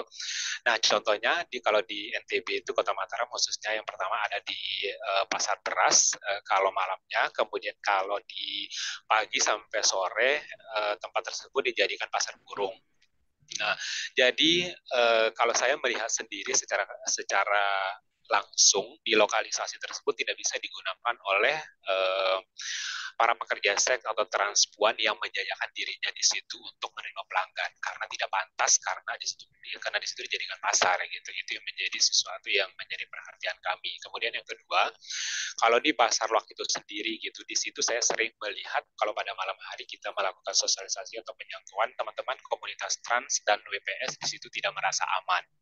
Kenapa? Karena teman-teman sering bercerita bahwa sering terjadi suatu pengejaran satu oleh Satpol PP yang memang sebenarnya seharusnya Satpol PP itu adalah satu-satu pelindung untuk teman-teman komunitas atau kelompok minoritas sendiri gitu. Tetapi ketika teman-teman itu berada di situ, padahal jelas sekali di lokalisasi tersebut tidak dituliskan bahwa di sini tidak boleh nongkrong atau di sini tidak boleh menjajakan ABCD-nya, tidak ada sama sekali gitu. Tetapi ketika suatu malam kadang-kadang terjadi suatu penyegaran dan terjadi suatu dikejar gitu atau pengejaran oleh petugas, teman-teman itu kadang ada yang lari ke dalam pasar, kadang-kadang ada yang lari ke beberapa kos-kosan yang berada di dekat situ gitu. Padahal kalau kita melihat tidak ada sama sekali peraturan daerah yang tidak memperbolehkan teman-teman untuk berada di tempat itu gitu. Itu yang menjadi suatu kesalahan. Nah, kemudian kemarin pada saat saya melakukan penelitian CLM, saya memperoleh beberapa informasi bahwa teman-teman transpuan sering mendapatkan suatu kekerasan, baik itu dari preman yang sering nongkrong di lokalisasi tersebut sama petugas dari Pol PP itu sendiri gitu. Padahal itu kan tidak layaklah untuk manusia gitu, yang seharusnya mereka kan dilindungi, yang bukan suatu kriminal, tetapi mereka itu beraktivitas di tempat tersebut gitu. Nah, yang menjadi pemikiran atau analisis saya dari beberapa problem yang saya temukan itu adalah mungkin ini salah satu problem untuk di daerah saya sendiri kah, atau di daerah teman-teman lain juga ada problem seperti ini gitu. Yang pertama adalah lokalisasi tersebut tidak aman untuk komunitas itu sendiri gitu.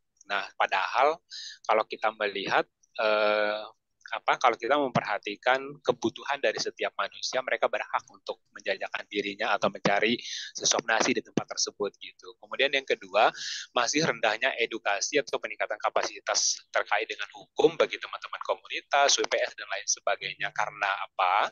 Karena saya melihat jika terjadi sesuatu, misalkan kekerasan fisik atau pemerasan ekonomi, teman-teman tuh tahu gitu, teman-teman itu tahu kemana mereka harus melapor kejadian tersebut, apa yang harus mereka lakukan gitu. Itu sih kalau menurut saya sendiri gitu.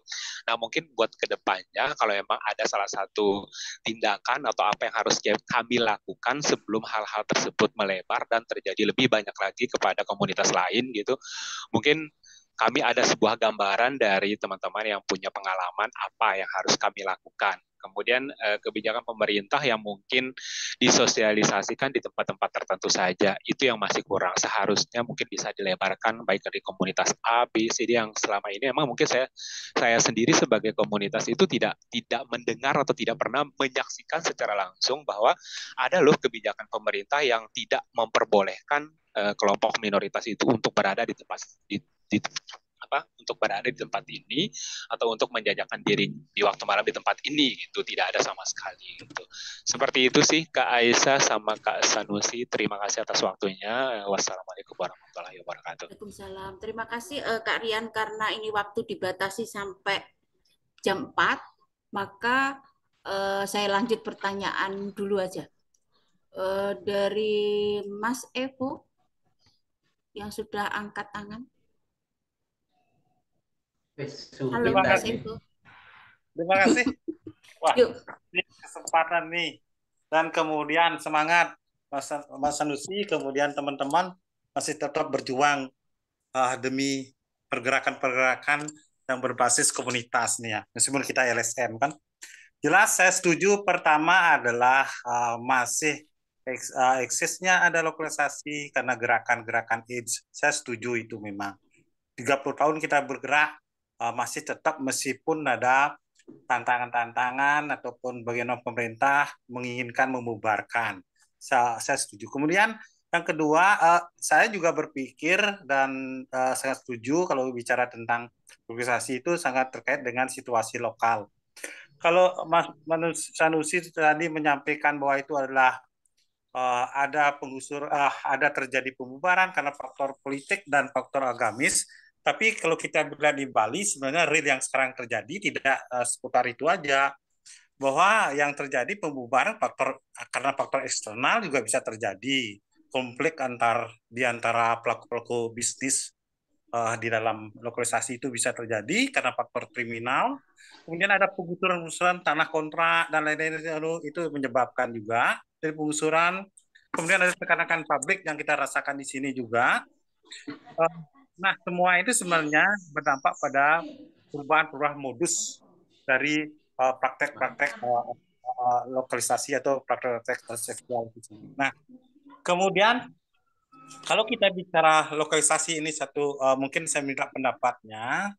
Kita pahami semua adalah pelaku-pelaku yang terjadi di lokalisasi itu kan semua itu adalah mereka sangat lemah dari berbagai perspektifnya. Itu yang terpenting, itu menjadikan. Nah, sehingga pentingnya itu adanya pendamping dari kita, kita memberikan penguatan pada mereka. Saya setuju itu. Nah, kemudian yang terpenting bagi saya, yang kalau saya perhatikan sampai saat ini, bicara lokalisasi itu adalah bicara tentang pekerja seks, itu kan Nah, kalau Mas Sanusi kan arahnya adalah bagaimana mereka ada penguatan, mereka ada pemberdayaan dan lain-lain. Nah, di sini ketika bicara untuk bisa mempertahankan, entah mempertahankan atau apa, yang jelas itu kita titik dasar kita ada di Perjasek. Dan kita ketahui lah Perjasek itu sampai saat ini tidak ada pengakuan. Apakah dia profesi, apakah dia, yang kita tahu adalah asusila kan itu yang kita pahami. Nah, terjadi sini adalah beberapa kepentingan publik yang menjadikan ini benturan-benturan. Setuju nggak, Mas Susi, kalau saya mengajak misalnya memberikan masukan bahwa kalau kita bicara lokalisasi, untuk bisa yang namanya lokalisasi itu bisa dipertahankan atau apa namanya, itu adalah pentingnya kita melakukan pengakuan advokasi dalam rangka pengakuan pekerja seks itu sendiri. Nah, pertama pekerja seks itu sendiri. Kemudian pengakuan apa? Ya mungkin apa dia sebagai itu sebagai profesi atau apa sehingga mereka bisa diterima dan kemudian secara otomatis adalah lokalisasi tidak ada itu legal gitu. Nah, itu yang bisa saya sampaikan. Terima kasih. Oke, terima kasih Mas Sevo. Nanti saya ulas lagi pertanyaannya ketika Mas Sanusi akan menjawab. Sekarang Mas Teo tadi lebih belakangan ya. Ini yang ini Mas Muhammadin Bakar. Monggo Mas. Halo. Oke, Mas, monggo. Ya, terima kasih. Perkenalkan, nama saya Muhammadin. Nama panggilan saya Bakar. Saya dari Jawa Tengah, wilayah Kabupaten Batang. Sedikit ingin bercerita sekaligus ya minta bantuan mungkin dari Pak Sanusi ataupun di sini ada Mas Yakobus dan teman-teman yang lain, bahwasannya di wilayah Kabupaten Batang ini sudah ada 2 tempat atau 2 lokasi yang sudah ditutup atau dibubarkan oleh pemerintah daerah. Nah, berdasarkan pengalaman 2 lokasi tersebut, ini kami mengikuti prosesnya itu dari pemerintah itu tidak terbuka. Artinya contoh kemarin di tahun 2020 penutupan di lokalisasi Petamanan itu kondisinya adalah pengalihan fungsi karena lokasi tersebut adalah pangkalan truk. Jadi ada pengalihan alih fungsi dari pangkalan truk yang dijadikan sekarang menjadi Islamic Center. Nah, dalam proses itu kita mengikuti menjadi peserta dalam sosialisasi. Cuman dalam sosialisasi tersebut itu tidak dari pemerintah itu tidak pas. Artinya apa? Yang disosialisasikan itu bukan di tempatnya, tapi hanya di kelurahan. Dan semua pihak itu tidak terlibat. Nah, kenapa saya menceritakan ini? Ini karena ini ada satu lokasi lagi yang akan dialihfungsikan. Itu ada pangkalan truk Penundan. Itu yang akan dialihfungsikan menjadi... Putus-putus ya. Halo? Kedengaran? Kedengaran Mas. Oh. Ini ada satu lokasi lagi yang akan dijadikan pangkalan truk yang akan dialihfungsikan kalau nggak salah menjadi polsek atau menjadi puskesmas. Nah, padahal di situ ada beberapa teman kita atau PSP yang ada di lokasi tersebut. Nah, harapan kami saya mendapatkan pencerahan dari teman-teman yang sini biar kedepannya itu kita bisa memperjuangkan dalam arti paling tidak bisa mempertahankan hak mereka, karena pada saat pengalaman yang kemarin itu di situ bunyinya sosialisasi tapi ternyata prosesnya sudah penetapan. Jadi apa yang disampaikan oleh Mas Yakub terkait roadmap itu memang sangat dibutuhkan. baik roadmap-nya dari pemerintah maupun roadmap-nya dari terkait dengan bagaimana kita memperjuangkan terkait hak-hak khususnya hak sehat.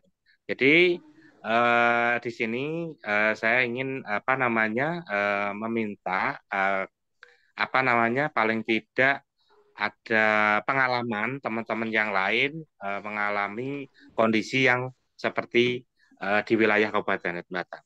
Mungkin itu sih sedikit gambaran dari terkait dengan penutupan lokalisasi yang ada di Kabupaten Batang. Terima kasih. Oke, terima kasih Mas Bakas. Satu lagi Mas Theo. Singkat ya Mas Theo, waktunya soalnya kok mepet. Sengaja Mbak Sia itu, Mas Theo takut. Biasanya dia panjang lebar. Oh enggak. Ini singkat dan padat. Oke. Cak Solusi dan Mbak As dan teman-teman semua. Pertanyaan saya tidak masuk ke dalam wilayah konteks lokalisasi, gitu ya. Akan tetapi saya tergelitik dengan sebuah data yang barusan dipublish oleh Kemenkes. Saya pikir ini juga implikasi atau impact atau satu hal yang terjadi disebabkan oleh penutupan lokalisasi dan terjadinya penyebaran kelompok WPS di beberapa tempat gitu ya, baik itu pun online ataupun yang tidak langsung. Karena hampir tiap tahun ternyata ini, tapi bukan data dari WPS ya, tetapi implikasinya adalah data yang tiap tahun ada penularan kepada HIV kepada kelompok ibu hamil hampir 30%. Nah, ibu hamil dia sampai tertular berarti otomatis ditularin oleh suaminya yang suka jajan. Apalagi itu di highlight berita juga judulnya seperti itu. Bahwa ditularkan oleh suaminya suka jajan, gitu kan. Nah, jajannya kepada siapa? Nggak mungkin jajannya adalah jajan cilok, tetapi jajannya pasti yang berkaitan dengan persoalan seksual. Apakah dia kepada laki-laki, suka laki-laki, ataukah kepada BPS. Tapi secara umum, orang memahami dia berhubungan seks dengan perempuan. Nah, akhirnya yang membuat dia tertular HIV. Nah, perempuan ini pasti perempuan yang berisiko. Nah, dilihat juga dari data dari Kemenkes di tahun 2002, termasuk terkait dengan penularan melalui sifilis, itu terjadi sekitar berapa persen gitu ya? 59% atau berapa? 5,9% atau 50%? Sekitar segitulah. Kalau tidak salah nanti bisa dikoreksi. Tapi itu ada satu kenaikan atau yang didapat juga oleh kelompok VSV, termasuk peningkatan kasus sifilis di kelompok MSM. Nah, jadi menurut saya ini kok sepertinya kalau ditandakan bahwa ini implikasi dari penutupan lokalisasi, nah terkait dengan mitigasi dampaknya itu juga hasilnya seperti apa. Ya, akhirnya terjadilah penularan yang secara rutin hampir setiap tahun ada 30% kepada kelompok ibu hamil. Terus kan yang kedua, bahwa di dalam proyeksi program proyek AIDS yang ada di Indonesia tidak sama sekali atau tidak menjadi fokus intervensi kepada pada ibu hamil. Ibu hamil itu secara nggak langsung itu selalu ada pemeriksaan tanda kutip dikondisikan atau dipaksakan oleh pemerintah setiap dia datang ke puskesmas harus melakukan tes lengkap. Nah, intervensi kepada kelompok ini, ibu hamil ini, tidak ada karena ibu hamil tidak masuk kepada populasi kunci. Nah, terus yang kedua terkait dengan pelanggan. Saya tidak tahu ya, Tapi kalau berkaitan dengan data ini, berarti data kasus berarti laki-laki yang menjadi pelanggan, intervensinya tanda kutip perlu dipertanyakan sejauh mana intervensi kepada kelompok ini. Sejauh mana pengorganisasian yang dilakukan kepada kelompok laki-laki pelanggan. Seingat saya, tadi ada beli Evo. Saya belajar dan mengenal pertama isu HIV itu di YCUI, di tempatnya Bang Evo.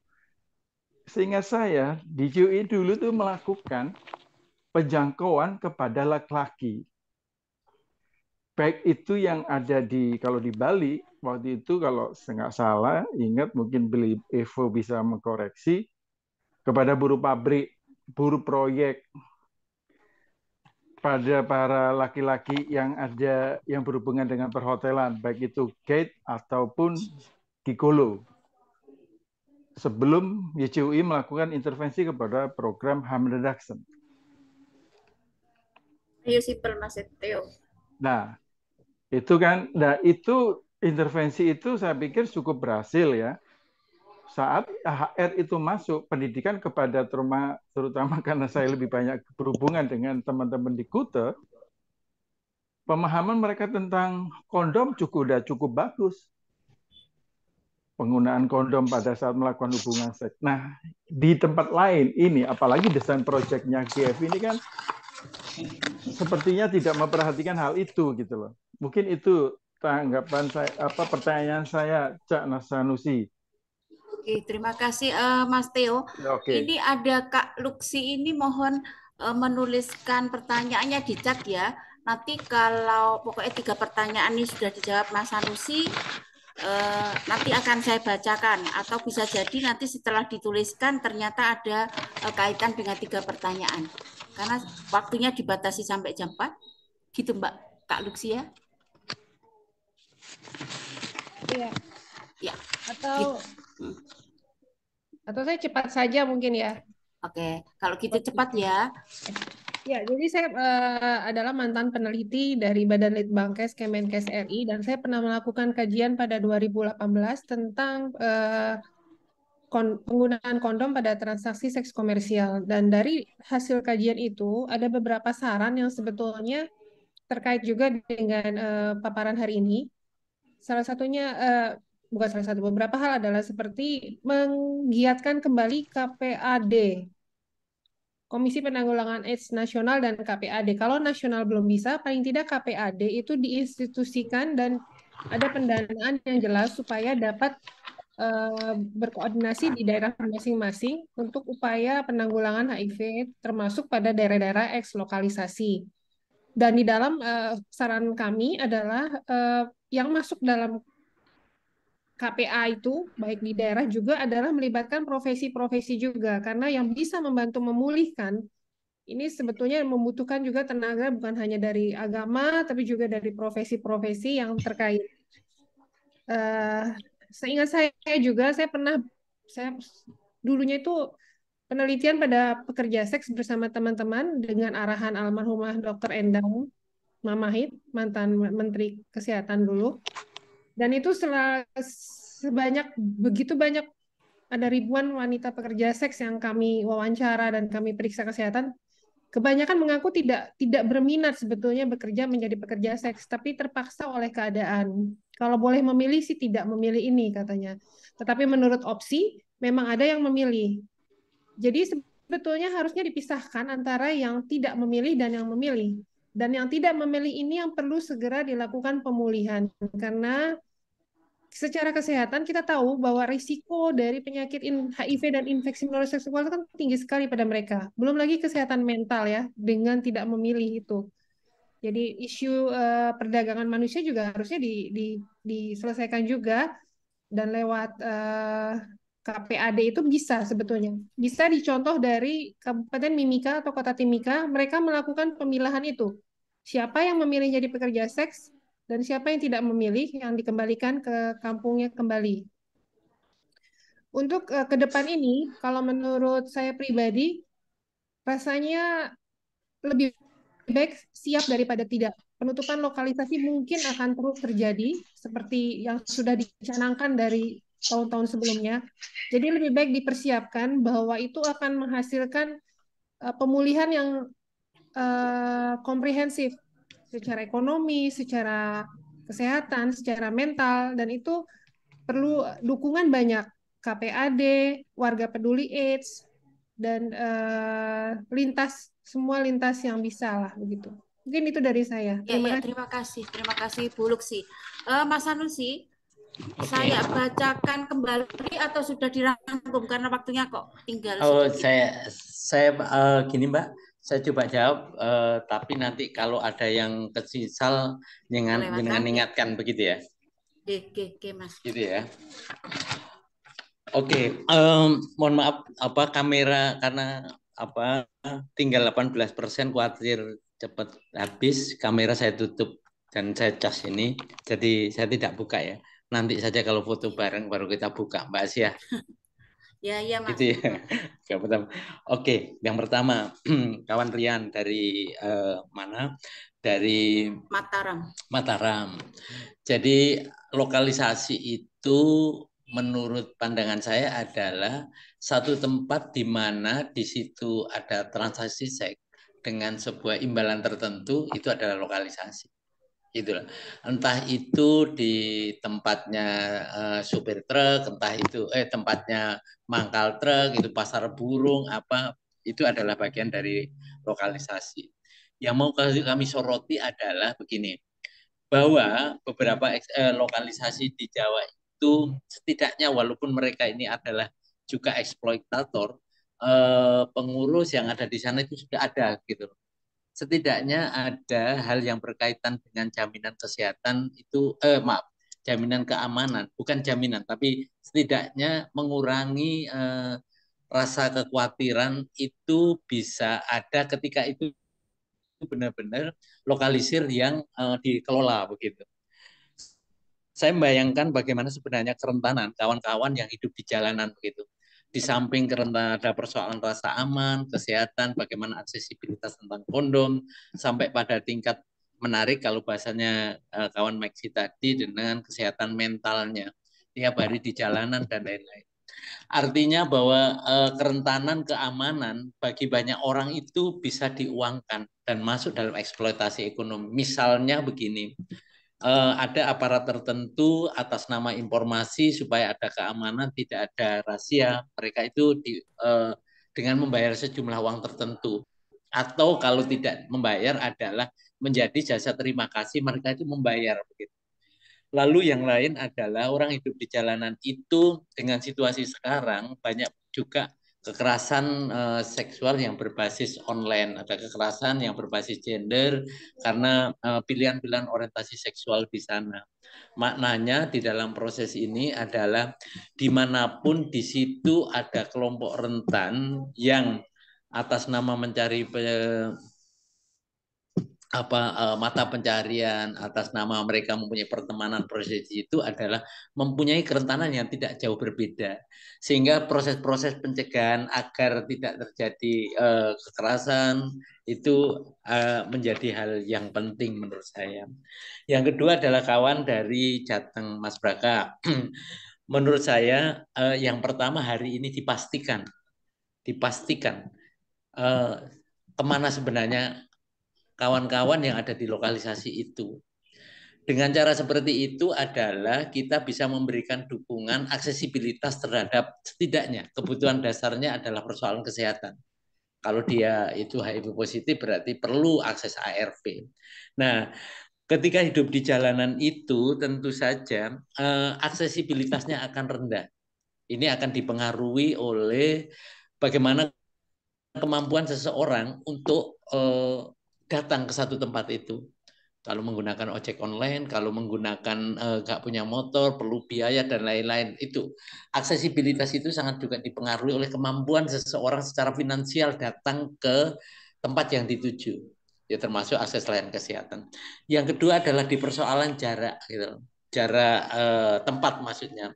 Antar jarak itu kalau tempatnya berbeda sedangkan layanan itu dekat, maka memungkinkan bahwa ini aksesibilitasnya akan rendah. Yang lain adalah itu tadi bahwa ada proses persoalan-persoalan yang berkaitan dengan kesehatan mental itu. Kawan-kawan, aksesibilitas itu juga tidak saja dipengaruhi oleh komunitas yang ketidakmampuan dan lain-lain, tapi perpindahan tempat di layanan itu juga perlu dikondisikan. Nah, pertanyaan besar, siapa yang harus mengkondisikan? Kan begitu. Bagaimana sebenarnya ada layanan yang ramah dengan komunitas. Orang di situ merasa nyaman, ketemu dengan siapapun. Orang di situ dengan dendong tidak ada yang melihat dengan sebelah mata. Jadi itu menjadi sebuah tempat yang nyaman. Keramahan itu tidak sekedar bagaimana bangunan fisik itu terpisah dari tempat layanan umum, tapi menyiapkan sebenarnya siapapun sumber daya yang di situ, mulai tukang parkir sampai kepala puskesmas, kepala klinik itu mempunyai perspektif yang sama ketika melihat itu, dan itu harus ditingkatkan kapasitasnya. Sehingga kalau ditanya apa yang harus dilakukan di proses itu, dari presentasi saya semakin yakin. Tunggu 1-2 mungkin 1 tahun begitu akan ada komunitas yang paling dekat dengan itu, atau di situ akan berubah dalam bentuk yang lain. Kalau dulu di jalanan, sekarang ini karena ini ada potensi untuk menjadi diindustrialisasi itu di perdagangan gitu, maka dia akan mendirikan tempat-tempat hiburan di tempat itu dengan kapital. Tentu saja kawan-kawan tidak mempunyai kebebasan untuk melakukan ekspresi dan lain-lain ketika dikelola oleh bos yang perspektifnya adalah uang, bukan dikelola secara tradisional, tapi dikelola dengan kapital yang besar sehingga mereka akan kembali begitu. Mas Theo, saya juga nggak bisa berasumsi karena saya tidak punya data. Misalnya, apakah sipilis yang tinggi itu karena penutupan lokalisasi? Jangan-jangan ketersediaan obat dan aksesibilitas kepada layanan itu yang membuat tinggi. Maksud saya begini, benar yang disampaikan oleh kawan-kawan yang lain. Kalau kawan-kawan yang lain mempunyai cara pandang yang sama terhadap tidak ada layanan IMS tadi dari Banyuwangi, dari Mas Teo menyampaikan, mungkin di tempat lain juga hal yang sama. Saya kok menduga bahwa Kemenkes gak melihat program ini. Artinya program itu tidak pada upaya-upaya pencegahan atau pemeriksaan awal begitu untuk IMS-nya, karena tidak menjadi sebuah kewajiban, menjadi hal yang wajib bahwa kelompok rentan itu dilakukan pemeriksaan IMS. Jangan-jangan kehabisan obat, tidak ada obat, pengadaan nggak ada dan lain-lain. Mari kita tanya bareng-bareng kenapa nggak ada seperti itu. Karena itu sangat nyata dalam konteks begini. IMS ketika sual pertama kali itu di dalam 2007 itu bisa 98%. Semua IMS ya. Kemudian turun menjadi 84, 66 sampai 50, bahkan ada di bawah 30. Semua IMS. Tapi setelah itu hari ini kan tidak ada. Sampai hari ini bukan tidak ada IMS, tapi tidak ada data di IMS karena tidak ada yang periksa. Jadi karena tidak ada data. IMS mungkin ada data, mungkin tidak sebesar yang kemarin itu. Lalu tentang bagaimana pelanggan, bagaimana ini saya pikir perlu yang kita pikirkan bareng, karena kami masih melihat bahwa perempuan pekerja seks, perempuan yang ada di ibu rumah tangga, ini adalah bagian-bagian perempuan berisiko, kan begitu, bagian perempuan berisiko. Nyambung dengan beli Evo tadi, apakah kita sepakat dengan mereka ini profesi atau tidak? Seyogianya advokasi tentang profesi atau tidak itu tidak parsial. Ini harus pada advokasi pada tingkat nasional. Sejauh mana kawan-kawan yang sekarang ini berada di tingkat nasional misalnya mendorong bahwa ini adalah, apakah menurut kajian ini adalah menjadi pilihan atau tidak. Banyak kali kadang-kadang kepikir kita nggak mungkin, ternyata mungkin. saya pikir program inklusif yang dilakukan oleh kawan-kawan gerakan bahwa bagaimana identitas transgender. Dulu 10 tahun lalu kan kita nggak kepikir bagaimana sebenarnya mereka dapat identitas dengan transgender. Tapi hari ini dengan Kemendagri kemarin kan mengambil sebuah keputusan sikap bahwa transgender ini adalah bagian dari identitas. Betapa senang, nah dulu kita nggak kepikir itu. Nah, kalau itu menjadi sebuah pilihan dan itu ditetapkan di dalam sebuah kebijakan tidak parsial per kabupaten, kota, ke wilayah atau tidak, itu ya kenapa enggak. Kalau memang dengan cara seperti itu kemudian aksesibilitas kepada kebutuhan baik persoalan kesehatan termasuk kesehatan mental, persoalan bekerja, bagaimana mereka dapat akses BPJS dan lain, ya kenapa enggak. Tapi sisi lain ternyata perdebatan bukan pada pembuat kebijakan saja. Di antara kita kawan-kawan yang bergerak di HIV/AIDS dan kawan-kawan gerakan perempuan itu mempunyai sebuah perspektif yang berbeda. Ada yang mengiyakan dengan sebuah justifikasi bla bla bla. Ada yang mengingat ini adalah pekerjaan terburuk perempuan karena seharusnya itu bukan menjadi pilihan tapi terpaksa memilih. Nah, maknanya adalah tantangan menuju ke sana itu luar biasa gitu. Ya mari menurut saya adalah hargai perjuangan-perjuangan berdasarkan mimpinya kawan-kawan tapi membangun perspektif yang sama tentang sebuah kondisi ini begitu status ini begitu pentingnya antar kita aja. Nah, jangan antar kita, yang mengalami saja komunitas ketika ditanya Mbak Maxi itu yang berbeda. Kemudian kita maksudnya kawan-kawan NGO, belum lagi adalah ada pemerintah. Satu lagi, bagaimana dengan kawan-kawan yang gerakan-gerakan yang berbasis keagamaan, itu juga akan menjadi tantangan tersendiri. Untuk Mbak Maxi, kaitan dengan data yang ada di, kayaknya kita perlu belajar di Papua di sana karena data pilah itu begitu pentingnya, data pilah, sehingga kita memberikan intervensi itu basisnya adalah kebutuhan. Kita menyampaikan sesuatu itu bukan apa yang kita ingin, tapi apa yang mereka butuhkan. Ketika kebutuhannya adalah bagaimana mempercepat keluar dari situ, kalau itu basisnya adalah itu menjadi pilihan, ya monggo. Tapi kita punya data tentang itu.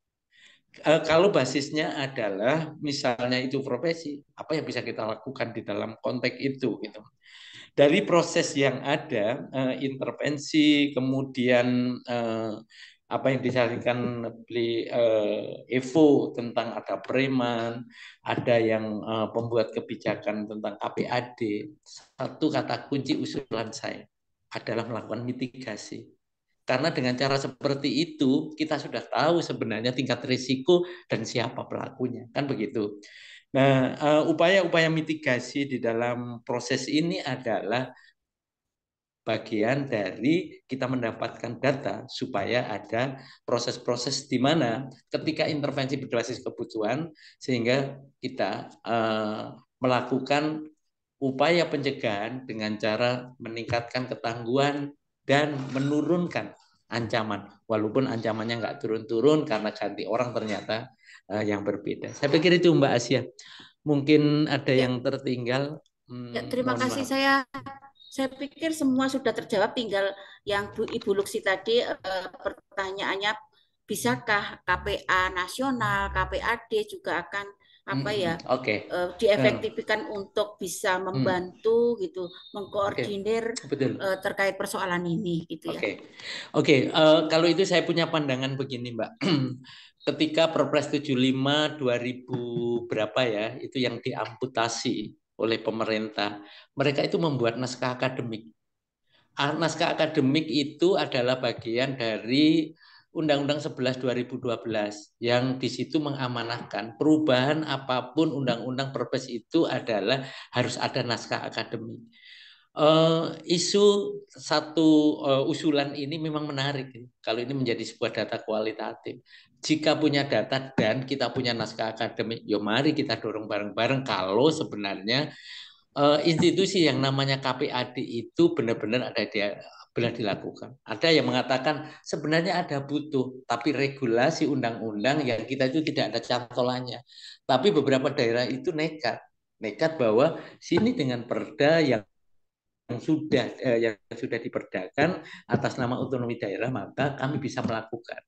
Kalau ini menjadi pilihan, mari monggo duduk bareng. Kemudian kita membuat justifikasi kenapa KPAD itu harus diaktifkan kembali. Kalau itu menjadi sebuah pilihan, saya pikir itu, Mbak. Ini pandangan saya. Terima kasih Mas Sanusi.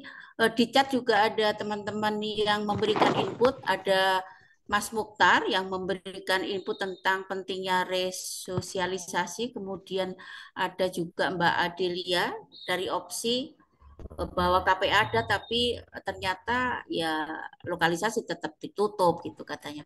Dan ada satu lagi yang memberikan komen bahwa sebetulnya pemerintah sudah tidak lagi banyak mempedulikan terkait itu, setelah ditutup ya sudah itu ya. Nah, kawan-kawan, saya pikir Atmajaya gitu tidak menutup beberapa pertanyaan atau input yang belum dikeluarkan di sini, sehingga itu menjadi input untuk digagas bersama gitu ya Mas Sanusi, karena ini adalah adanya keterbatasan waktu, sehingga barangkali ada diskusi tindak lanjut atau kegiatan tindak lanjut untuk lebih mengerucutkan dari diskusi ini bagaimana sih intervensi atau apa sih yang bisa kita lakukan agar rasa aman, rasa dari sisi kesejahteraan, kesehatan di kawan-kawan pekerja seks itu tetap terjamin dimanapun berada, walaupun realitanya sekarang memang lokalisasi itu ditutup gitu ya. Karena saat ini ketika lokalisasi ditutup, kita dihadapkan pada realita yang seperti itu. Susah dijangkau, semakin banyak titik-titik spotnya, tidak dilokalisasi, tetapi di titik-titik kosan, macam-macam lah, terutama misalnya di Surabaya hilang doli, tetapi muncullah di tempat kos yang tertutup yang tidak bisa diintervensi. Nah, sekarang IMS juga tidak menjadi prioritas, hanya HIV, dan refleksinya kemudian indikator dari donor juga semakin lama semakin turun gitu, karena sekarang banyak hanya targetnya untuk tes HIV berapa kayak gitu saja, dan beberapa hal intervensi yang sudah dilakukan sebelumnya menjadi hilang, menjadi ke titik nol lagi. Itu sih kawan-kawan, ini sudah jam 4 tepat, kita sudah selesai karena pesannya Mbak Lenggo tadi jam 4 harus maksimal selesai gitu. Nah, kalau kita simpulkan diskusi hari ini luar biasa. Terima kasih Pak Sanusi yang sudah memberikan materi dari pengalaman-pengalaman real, tidak teoritis. Nah, sehingga ketika kawan-kawan ingin menindaklanjuti menjadi yang lebih, misalnya kayak tadi, adakah roadmap, kemudian teman-teman ingin diskusi bareng untuk menciptakan strategi itu akan menjadi tindak lanjut berikutnya, saya pikir gitu. Nah, semoga apa yang dipaparkan oleh Pak Sanusi yang berdasarkan pengalaman mulai dari siklus, kayak diumpamakan siklus bencana dari pra, kemudian waktu eksekusi dan pasca, itu akan menjadi hal baik, barangkali bisa direfleksikan dan diterapkan di wilayah lain, walaupun teman-teman selalu itu kan sudah biasa saya dengar gitu. Nah, tadi kan kayak gitu kan, karena mungkin sudah saking lamanya kita kadang-kadang frustasi melihat realita yang terjadi. Itu terima kasih Mbak Lenggo. Saya selaku moderator mohon maaf apabila ada hal yang kurang berkenan. Assalamualaikum warahmatullahi wabarakatuh. Waalaikumsalam.